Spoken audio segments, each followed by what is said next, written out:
Bonjour et bienvenue dans cette présentation. Je suis Ange Junior Nité de Motana. Donc aujourd'hui, nous allons parler du plan de croissance professionnelle numéro 2, donc qui vient à la suite du plan de croissance professionnelle numéro un. Donc, comme objectif premier que je m'étais donné, c'était d'améliorer mes compétences technologiques et linguistiques en atteignant un niveau avancé en français et un niveau intermédiaire avancé en anglais d'ici la période d'avril à juillet 2026. Pour ce qui concerne les normes de qualité de l'enseignant, donc le rapport, le lien que cela a avec la norme de qualité de l'enseignant, c'est le fait que je vais apprendre tout au long de ma carrière. C'est la raison pour laquelle j'ai dû choisir cette norme de qualité de l'enseignant numéro 2. Les compétences professionnelles du campus Saint-Jean, ici qui sont mis en exergue, sont entre autres la communication effective en français et en anglais, afin de développer des relations avec les intervenants scolaires. La justification de ce choix que j'ai eu à faire. En réalité, j'ai choisi ce but pour la simple raison que nous sommes à l'ère du numérique et que pratiquement toutes les écoles disposent d'outils numériques comme des écrans tactiles, des tableaux blancs interactifs, n'est-ce pas, des ordinateurs, des projecteurs et ainsi de suite. Donc, en tant qu'enseignant, je me dois de les maîtriser. J'ai un niveau quand même, j'allais dire, euh, avancé en français, certes, mais je pense que je dois pouvoir le maîtriser parce que lors de mes précédents plans de croissance professionnelle, je me suis retrouvé à commettre certaines erreurs et je veux donc soit maintenir au moins le niveau, soit atteindre un niveau très avancé dans la langue française afin d'accompagner pleinement les élèves en immersion et en école francophone. J'ai entre autres un niveau intermédiaire en anglais et je souhaite m'améliorer afin d'atteindre au moins un niveau intermédiaire avancé pour pouvoir intervenir auprès des parents et de l'administration en milieu d'immersion. Euh, je maîtrise actuellement la suite Office, que ce soit Excel, Word et tout ce qui concerne Canvas et même la programmation robotique. J'ai possède quand même un niveau assez implémenté là-dessus. Qu'est-ce qui prouve cela? J'ai eu à réaliser un cours avec Dr Pellerin, le cours d'éducation M341, où on nous a appris à concevoir des projets robotiques, des travaux de groupe. J'ai également suivi une formation professionnelle de développement dans le cadre 21 au niveau de l'explorateur. Ici, on nous apprend à gérer la classe. On nous apprend à utiliser des outils technologiques pour la gestion de classe. Hem, Comme autre preuve tangible, de ma volonté d'amélioration du français, j'ai mis ici un lien d'une vidéo de ma vidéo, n'est-ce pas? Où, je mets en exergue, mes objectifs d'apprentissage ou bien d'amélioration du français sur YouTube.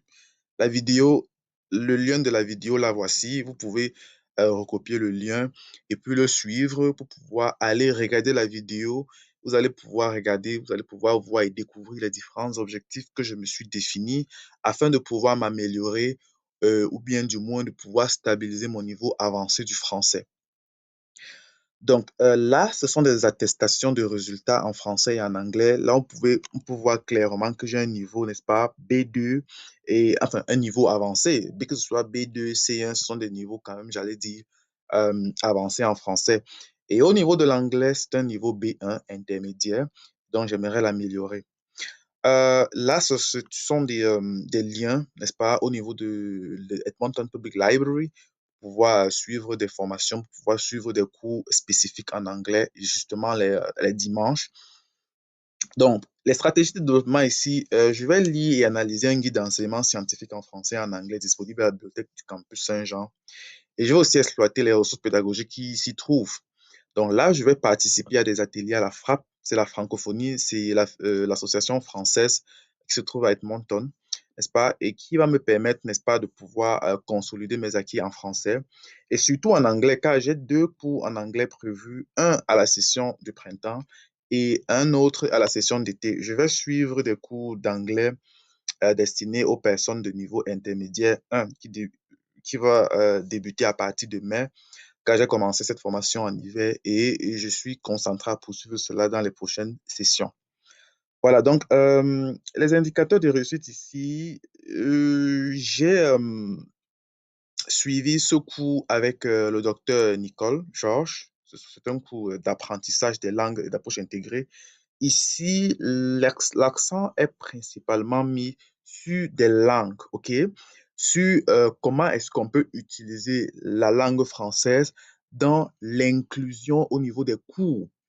C'est ça qu'on appelle approche intégrée, c'est-à-dire on va utiliser la langue pour euh, euh, des pratiques disciplinaires, concilier la langue et les pratiques disciplinaires pour pouvoir réaliser ce qu'on appelle l'approche intégrée. Et ce qui m'a justement permis d'améliorer, n'est-ce pas, l'apprentissage de mon anglais, enfin, d'améliorer mon français et de stabiliser au moins cela, en fait, j'allais dire. Donc là, c'est toujours des indicateurs de réussite. Vous pouvez voir un tableau blanc d'interaction que j'ai eu à travailler avec les élèves. Donc, sur ce tableau, j'ai pu interagir avec les élèves. Les élèves ont pu voir la technologie, comment est-ce que on peut utiliser les outils technologiques pour pouvoir résoudre certains problèmes mathématiques, comme vous pouvez le voir à travers certains graphiques. Maintenant, pour l'objectif numéro 2, je vais maîtriser les concepts propres aux mathématiques afin que les élèves d'ici ce stage de mi-mars, début avril, développent la littératie et la numératie, tout en incluant, n'est-ce pas, les exercices intégrant des histoires autochtones. Et cela a un lien avec la norme de qualité numéro 4, c'est-à-dire de la norme de qualité numéro 4 de l'enseignant, qui est l'établissement des environnements d'apprentissage inclusifs. Ici, je veux inclure, n'est-ce pas, tout le monde. La compétence professionnelle visée ici, c'est la maîtrise des concepts propres à la matière enseignée et favoriser le développement de la littératie et de la numératie dans les disciplines. Là, je justifie cela par l'importance que j'ai trouvé à apporter des stratégies simples pour que les élèves comprennent. C'est-à-dire, il faut surtout savoir, comment se dire, c'est-à-dire comment savoir que l'élève a compris. Voilà la réelle question. Cela est lié à la compétence numéro 4, dans la mesure où ça aide à établir des environnements d'apprentissage inclusifs. Donc, l'analyse de mon niveau de maîtrise. Donc, je maîtrise les bases en mathématiques, telles que l'algèbre et ainsi de suite. Je maîtrise déjà les différents peuples autochtones en Alberta, tels que les Premières Nations, les Cris, les Pieds-Noirs, les Dénés, et ainsi de suite. Les Métis, les Inuits. Je maîtrise également les traités sur lesquels se trouvent l'Alberta et la Saskatchewan. Dans le traité numéro 6, c'est l'Alberta et le Saskatchewan. Traité numéro 7, traité numéro 8. Je sais aussi qu'Edmonton se trouve dans la région de la nation métisse de l'Alberta. Donc, l'artefact ici, numéro 1, qui le prouve, ici, j'ai euh, en quelque sorte une capture d'écran. Je ne sais pas si vous pouvez le voir.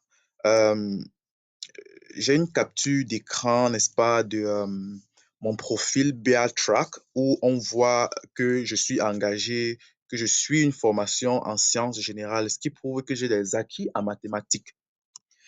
Donc là, au niveau de l'artefact 2, il s'agit ici de la pratique, la mise en évidence de l'inclusion autochtone. On peut voir des baies et aussi on peut voir, n'est-ce pas, des saskatoons qui sont euh, des,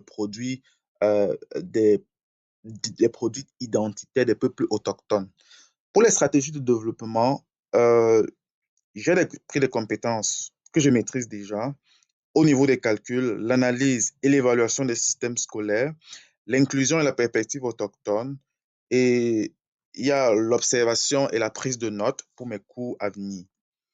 Le retour réflexif du stage, le premier objectif, c'est la compétence technologique et la maîtrise linguistique de français et l'anglais. Mon premier objectif portait sur l'utilisation des technologies en classe ainsi que sur l'amélioration de mes compétences.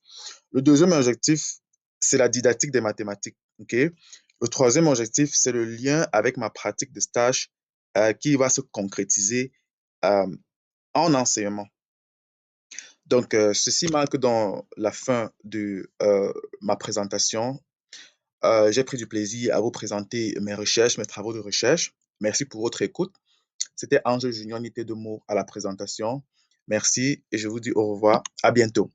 Ciao, ciao.